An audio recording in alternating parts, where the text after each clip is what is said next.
My mom made my life hell and screamed I was cursed by society. When I asked her why she did this to me, she said, "You'll never make it without me." I didn't even cry. That was 10 months ago. Yesterday, her cult leader was caught digging up our backyard at midnight. I was 16 when I found out my mom was batshit crazy.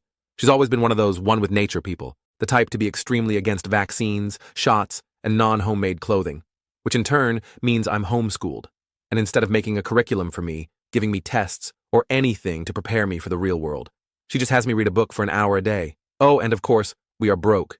She makes $15,000 a year. Meanwhile, she spends the measly $300 child support from dad on cigarettes, herbs, and vodka instead of, actual necessities. Up until recently, we didn't even have running water in our home. The only time I got to feel clean was when I sneaked into the public swimming pool that my friend Morgan worked at and shower there. So one day, when I downed a glass of ice water and my teeth started stinging, I gaslit myself into believing that I was just imagining things, because otherwise I'd have to talk to my mom, which meant getting wailed on for not being crafty enough to solve the problem. But after just a few weeks, my gum became red and swollen. Whenever I poked it, a yellow pus started leaking out. I tried everything we had: ice, meditation, mint leaves, salt water, everything, but nothing was working. Soon, I found myself unable to sleep because of the throbbing in my mouth. So, I did the unthinkable. I told my mother. "Era, Ara!" She began chanting her tribal anthem made for healing.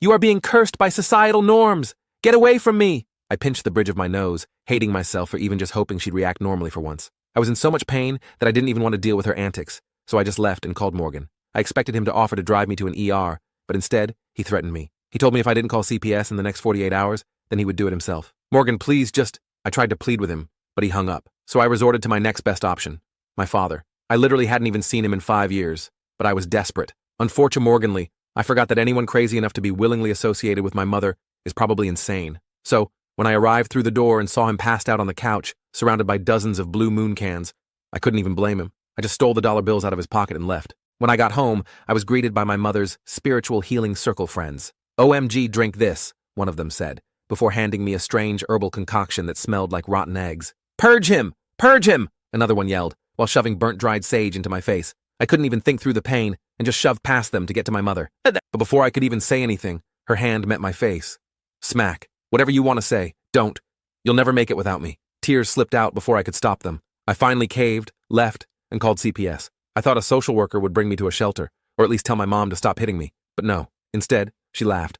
"So let me get this straight. Your mom is trying to heal you, and now you're upset because your tooth hurts a little?" I swear I thought she was pranking me, but that's when she said, "Call me when you have some real issues, kid," before hanging up the phone. My heart sank to my stomach.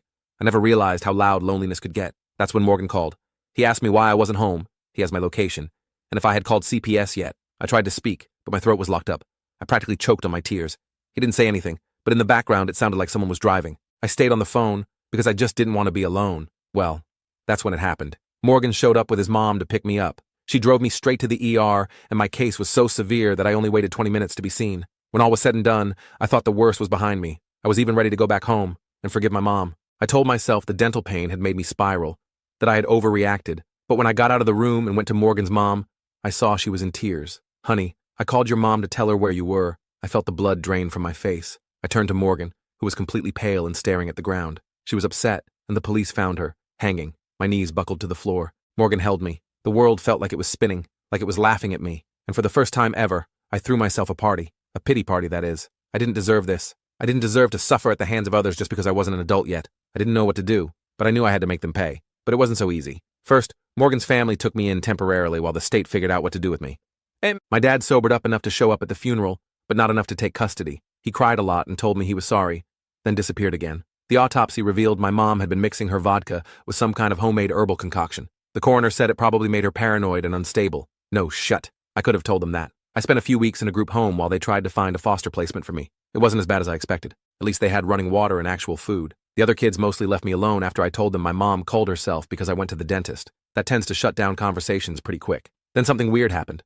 My mom's sister Susan showed up out of nowhere. I didn't even know she existed. Apparently she and my mom had a falling out years ago when my mom went full crystal healing crazy. Susan is normal, like suspiciously normal. She has a job at an accounting firm, a house with multiple bathrooms, and a cat named Tax Return. She's also single with no kids, which made the whole custody thing surprisingly easy. So now I live with Aunt Susan in her 3-bedroom house with actual electricity and running water. I'm enrolled in a real elevated school, which is terrifying but also kind of exciting. I'm way behind in most subjects, but it turns out reading books for an hour every day made me pretty good at English. Morgan's school is across town, but we still hang out on weekends. Sometimes I feel guilty about my mom.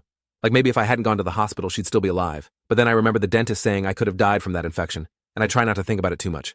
I'm seeing a therapist now, which is weird but helpful. She says it's not my fault what happened to my mom.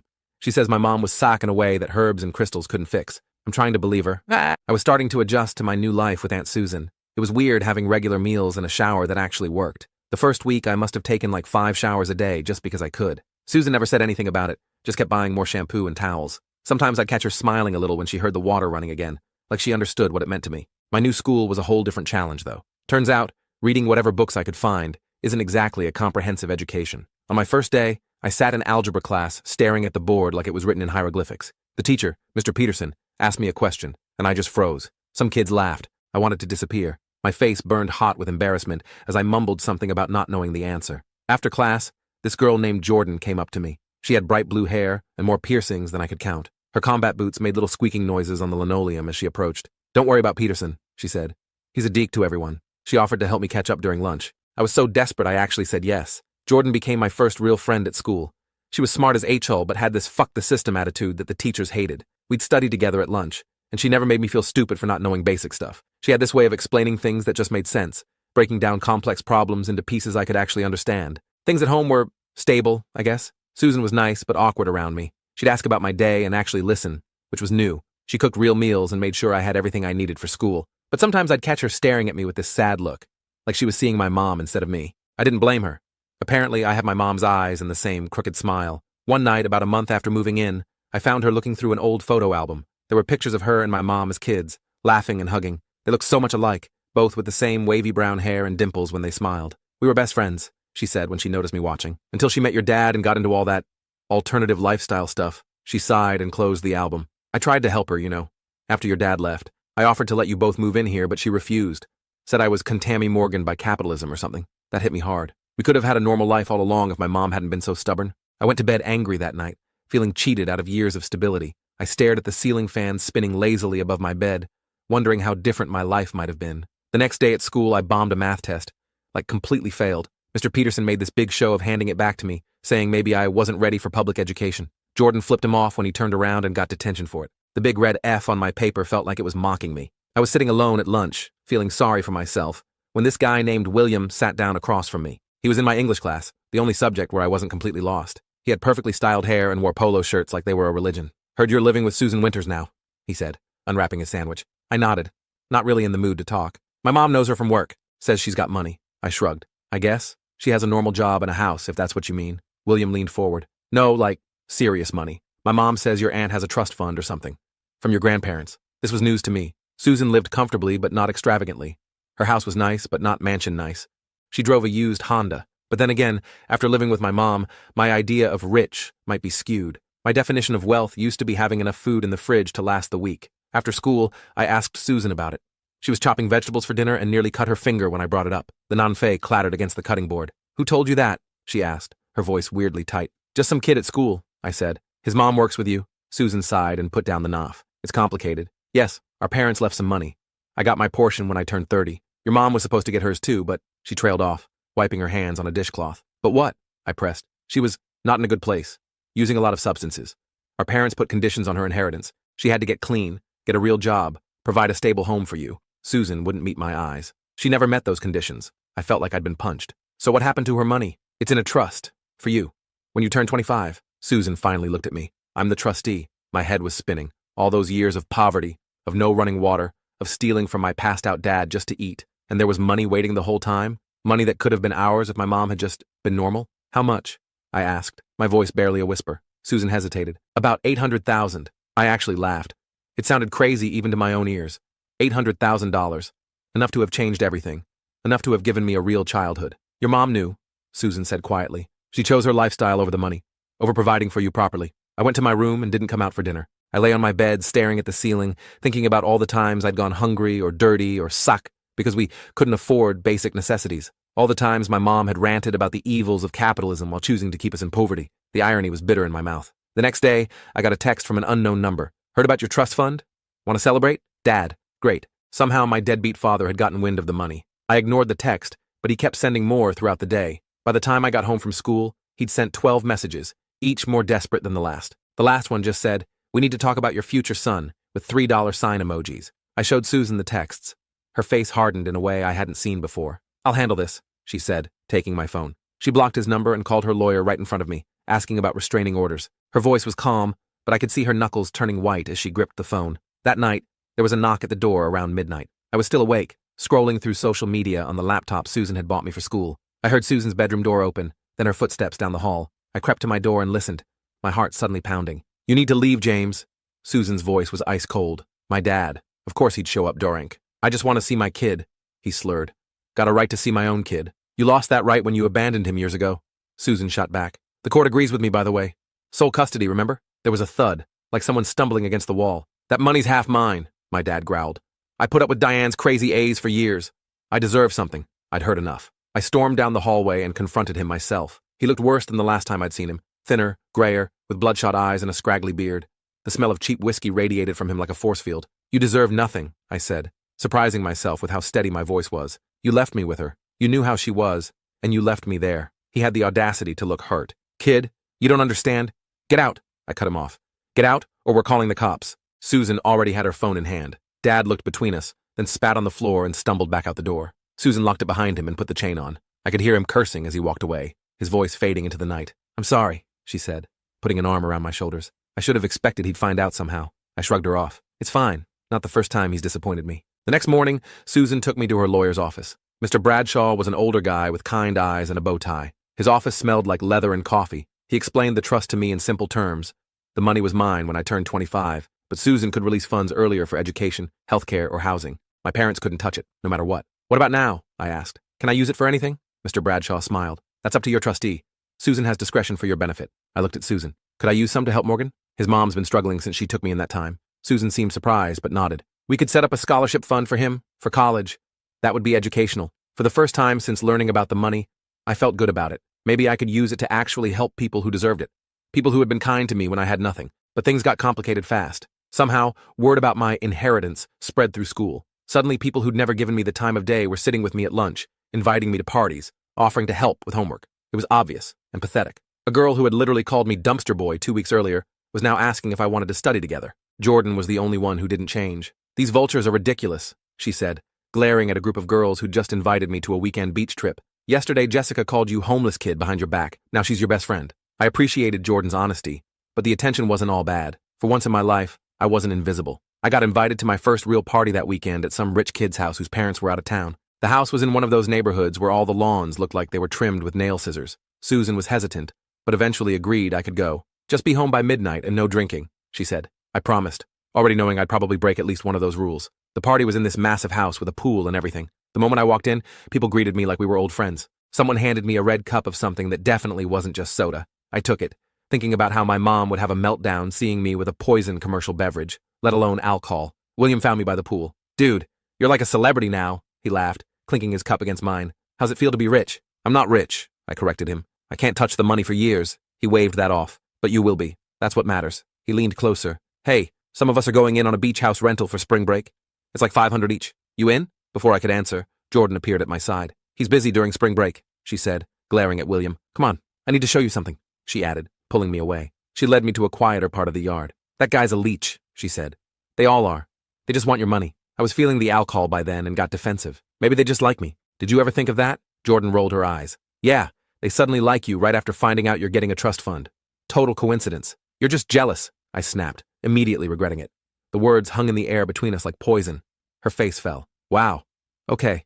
Guess the money's already changing you." She walked away, leaving me feeling like crap.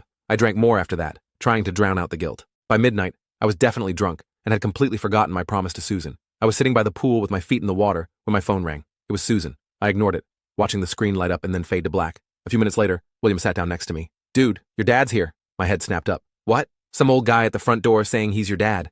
Looks kinda rough." I stumbled to my feet and made my way to the front of the house. Sure enough, there was my dad, arguing with the kid whose house it was. He was swaying slightly, his eyes unfocused. "I'm just here for my son," he was saying, trying to push his way inside. "Dad, what the hull?" I called out, drawing his attention. His face lit up when he saw me. "There's my boy. Come on, we're going for a drive." I could smell the alcohol on him from 10 feet away. "You're Dorank. How did you even find me?" He tapped his phone. "Facebook, kid. You should check your privacy settings." He grabbed my arm. Come on, we need to talk about your future. I pulled away. I'm not going anywhere with you. His face darkened. Don't be difficult. We're family, right? Family helps each other out. Family doesn't abandon each other.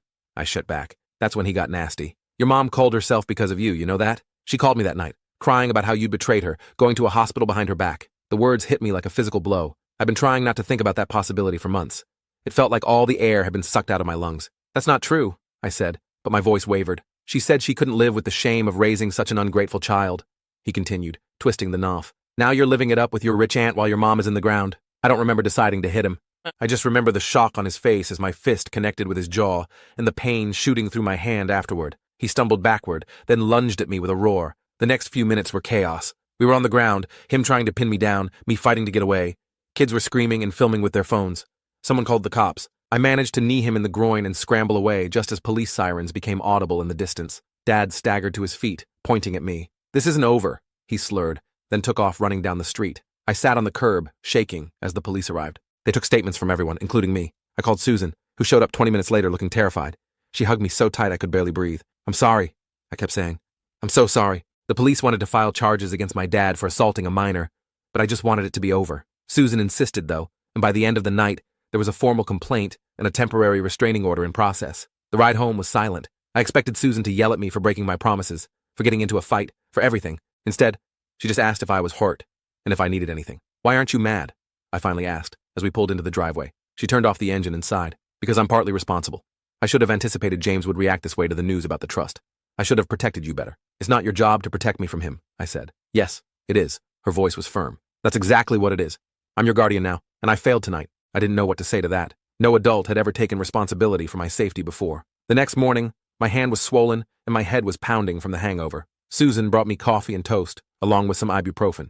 She sat on the edge of my bed while I ate. We need to talk about what your father said, she began carefully. About your mom. I stared at my toast. He was just trying to hurt me. Yes, but, Susan hesitated. I know you blame yourself sometimes. For what happened to her. I couldn't look at her. If you hadn't gone to the hospital, you might have died. She cut me off. That infection was serious, and what happened to your mom wasn't because of you. It was because she was suck, in ways that had nothing to do with you. But she did it right after finding out where I was, I argued. Susan took a deep breath. Your mom had attempted suicide before. Did you know that? I looked up, shocked. What? When? 3 times that I know of. Once in elevated school, once in her 20s, and once right after your dad left. Susan's eyes were sad. She had severe mental health issues that she refused to treat properly. She self-medicated with alcohol and drugs. What happened that night? It was tragic, but it wasn't your fault. It was the culmination of years of untreated illness. I sat with that information for a while. It changed everything and nothing at the same time. My mom had been even sicker than I realized, and no amount of herbs or crystals or positive energy could have fixed that. I wish I'd known, I finally said. She didn't want you to know. She wanted to be your hero. Susan squeezed my hand. In her own way, she loved you very much. She just wasn't capable of being the parent you deserved. We spent the rest of the day talking about my mom. The good parts I remembered, the bad parts I'd tried to forget, and all the complicated parts in between. For the first time, I felt like I was seeing her as a whole person, not just as my crazy mom who'd failed me. On Monday, I went back to school and found Jordan at her locker. I'm sorry, I said immediately. You were right. I was being an idiot. She studied me for a moment, then nodded. Yeah, you were, but I forgive you. She closed her locker. Heard about what happened with your dad. You okay? I shrugged. Getting there. Good. She punched my arm lightly. Because I need help with the English essay, and you're the only one in this school who actually reads books. I smiled, feeling something close to normal for the first time in months. Maybe I wasn't okay yet, but I was getting there, one day at a time. Jordan and I fell into a routine after that. We'd study together after school, me helping her with English, her helping me catch up on everything else. The whole trust fund drama died down after a few weeks. Turns out, elevated school attention spans are pretty short, especially when the rich kid doesn't actually have access to any money. Most of the fake friends drifted away once they realized I wasn't buying a yacht or whatever they expected. My dad got arrested 2 weeks after the party incident, not for attacking me, but for a DUI. He wrapped his car around a telephone pole. Nobody was hurt except his pride and his already crappy car. He got 30 days in county jail plus probation. The judge also made the restraining order permanent, which was a relief. I didn't need that drama in my life. Susan suggested I start seeing a therapist again. At first, I was against it, but after having nightmares about my mom for 3 straight nights, I gave in. Dr. Karen was different from my first therapist. She didn't try to tell me how to feel about my mom. Instead, she just listened and asked questions that made me think. Your mother made choices, she told me during our 3rd session. Some of those choices hurt you. It's okay to be angry about that. I didn't know how much I needed to hear those words until she said them. I've been carrying around this guilt, like I wasn't allowed to be mad at someone who called herself. But Dr. Karen helped me understand that my feelings were valid, even the messy, complicated ones. School was getting better too. I was catching up in most subjects, even math. Mr. Peterson was still a DAC, but I stopped caring what he thought. My first report card showed mostly C's with a B in English. Susan put it on the fridge like I'd won a Nobel Prize or something. It was embarrassing, but also kind of nice. Then one day, Morgan called me out of the blue. We hadn't talked much since I moved in with Susan. He was busy with school and work, and I was trying to adjust to my new life. But his call changed everything. "Dude, you're not going to believe this," he said, his voice weirdly tense. "Someone's been asking questions about you at the pool." My stomach dropped. "What kind of questions? Like where you live now, what school you go to?" "Creepy stuff," he paused. "It was one of your mom's weird friends, the one with the gray dreads." I immediately knew who he meant. Elizabeth, my mom's spiritual guide, or whatever she called herself. She'd been at our house that day when everything went down, one of the ones trying to force that nasty herbal crap on me. "What did you tell her?" I asked, already feeling anxious. "Nothing, obviously. I told her to fuck off." Morgan sounded offended I'd even ask. But she kept hanging around. Manager finally had to threaten to call the cops. I thanked him for the warning and hung up. I told Susan about it that night over dinner. She frowned, putting down her fork. "That's concerning," she said carefully. "Did Morgan say what she wanted?" I shook my head. "Just asking questions about me. It's probably nothing." But it wasn't nothing. The next day, I was walking home from school when a hit-up van pulled alongside me. The window rolled down, and there was Elizabeth, looking exactly as I remembered. Gray dreads, too many scarves, eyes slightly unfocused. "Child of Diane," she called out, like that was my name. "We need to speak with you." I kept walking, picking up my pace. "Not interested. Your mother left something for you," she persisted, the van creeping alongside me. "Something important." That made me pause. "What are you talking about?" Elizabeth smiled, revealing teeth stained from years of herbal teas. "Come with me, and I'll show you." Every stranger danger alarm in my head was blaring. "Yeah, no thanks. If she left something for me, you can drop it off with my aunt." Elizabeth's face darkened. "Your aunt is poisoning your spirit with her materialistic ways. Diane would be devastated to see what's become of you." That pissed me off. "My mom would be devastated to know I finally have running water and enough food? That I'm actually getting an education? Fuck off, Elizabeth." I pulled out my phone and started recording her. That did the trick. She cursed at me, called me a lost soul, and drove off. I sent the video to Susan right away, along with the van's license plate. Susan was furious. She called the police, who took a report and said they'd keep an eye out for the van. They also advised us to be vigilant and document any further contact. "I don't like this," Susan said, pacing around the kitchen. "These people are unpredictable. Your mom's death might have destabilized their whole group." I hadn't thought about that. My mom had been a big deal in her little circle of crystal-loving weirdos. With her gone, maybe the dynamic had shifted. Maybe Elizabeth was trying to establish herself as the new leader or something. For the next week, Susan drove me to and from school. I felt like a little kid, but I was also grateful. Something about Elizabeth's approach had seriously creeped me out. The way she said my mom had left something for me. It stuck in my head. What if she was telling the truth? What if my mom had left something for me? The thought nagged at me, even though I tried to dismiss it. My mom hadn't exactly been the type to plan ahead. She lived in the moment, for better or worse. Usually worse. But the curiosity was eating at me. So one day after school, I did something stupid. I went to our old house. Susan thought I was studying with Jordan, and Jordan thought I was at a dentist appointment. The perfect creme. The house looked exactly the same from the outside.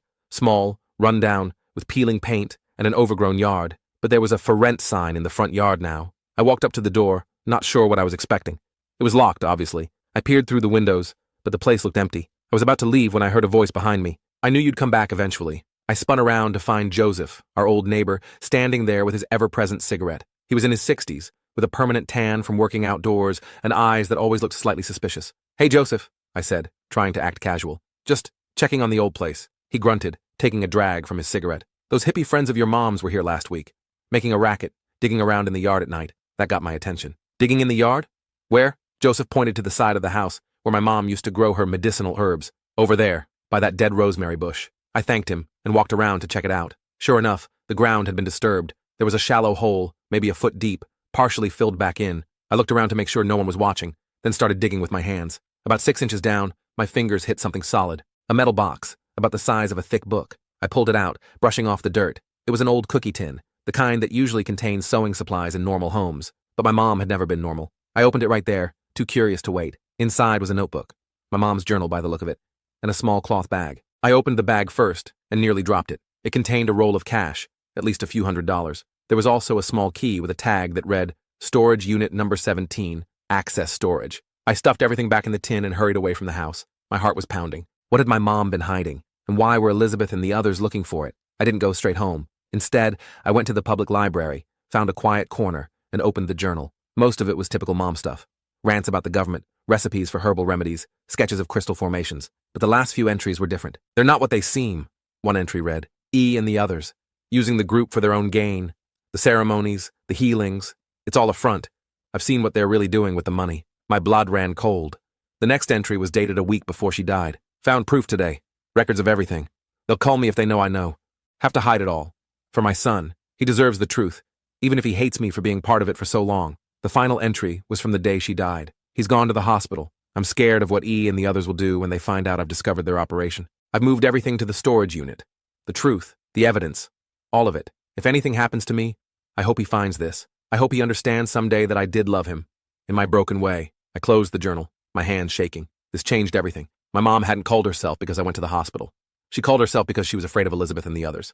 Because she discovered something they didn't want found. I called Jordan right away. I need your help, I said, my voice tight. Can you meet me at Access Storage on Main Street? She didn't ask questions, just said she'd be there in 20 minutes. That's why Jordan was my best friend. The storage facility was one of those places with rows of identical metal doors and a keypad entry gate. Jordan picked me up from the library, and I filled her in on everything during the drive. This is some serious shat, she said, gripping the steering wheel tightly. Shouldn't we tell your aunt? Or the police? Not yet, I said. Not until I know what's in that storage unit. We pulled up to the facility, and I punched in the gate code from the tag on the key. The gate slid open with a metallic groan. Unit 17 was near the back, a small 5x5 unit with a padlock. The key fit perfectly. I pulled the door up, revealing a space packed with boxes and file folders. There was a folding table set up in the middle with what looked like financial records spread across it. Holy shit, Jordan whispered, stepping inside. Your mom was like a conspiracy theorist or something. I picked up one of the folders. Inside were bank statements, but not for any account I recognized. The name on the account was Natural Healing Collective, and the balance was over $80,000.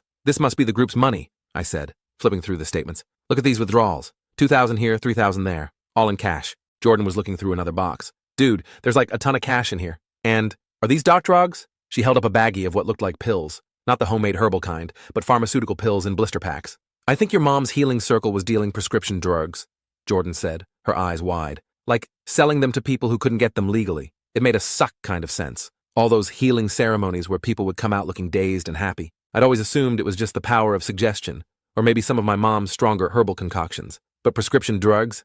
That was a whole different level. We need to get out of here, I said suddenly, feeling exposed. Take pictures of everything, but we need to go. Now. We spent 15 minutes photographing everything. The bank statements, the Darg stash, the cash, all of it. Then we locked the unit back up and got the HL out of there. I called Susan from Jordan's car and told her everything. She freaked out, obviously, but in a controlled way. She told us to come straight home and not to stop anywhere. When we got to Susan's house, there was a police car in the driveway. My heart sank. Was I in trouble for breaking into my old house? But Susan met us at the door looking grim. Elizabeth and 2 others were just here looking for you, she said, her voice tight. They got aggressive when I wouldn't tell them where you were.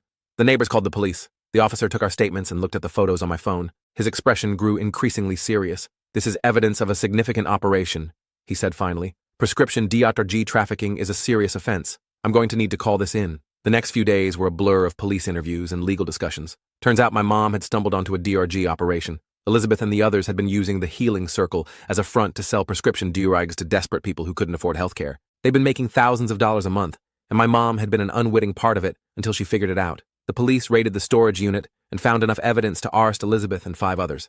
They also found over $25,000 in cash, which was seized as evidence. The journal proved my mom had been planning to expose the operation before she died. She was trying to protect you, Susan said when it was all over. In her own way, she was finally trying to do the right thing. It didn't bring my mom back, and it didn't erase the years of neglect, but it did help me understand her a little better. She'd been lost, manipulated by people she trusted, and in the end, she'd tried to make it right. A month later, I got a letter from the district attorney. Because of my mom's evidence, they'd been able to build a solid case. Elizabeth and the others were facing serious jail time. And because my mom had technically been a whistleblower, albeit posthumously, the trust fund would be supplemented with a portion of the recovered assets after the trial concluded. It's not about the money, Susan said with a small smile, but it will help secure your future. It wasn't about the money, though. It was about finally understanding the truth. My mom hadn't been a perfect parent, far from it. But in her final days, she tried to protect me the only way she knew how. I still see Dr. Karen every week. I'm still catching up in school. Jordan and I are still best friends. Maybe more than friends now, though we're taking it slow. Morgan comes over sometimes, and we play video games like normal teenagers. My life isn't perfect. I still have nightmares sometimes. I still get angry thinking about all the years I spent hungry and dirty and scared. But I'm learning to accept that my story is complicated, just like my mom was. And for the first time in my life, I feel like I have a future that's mine to shape. No one else's expectations, no one else's craziness. Just me, figuring it out one day at a time.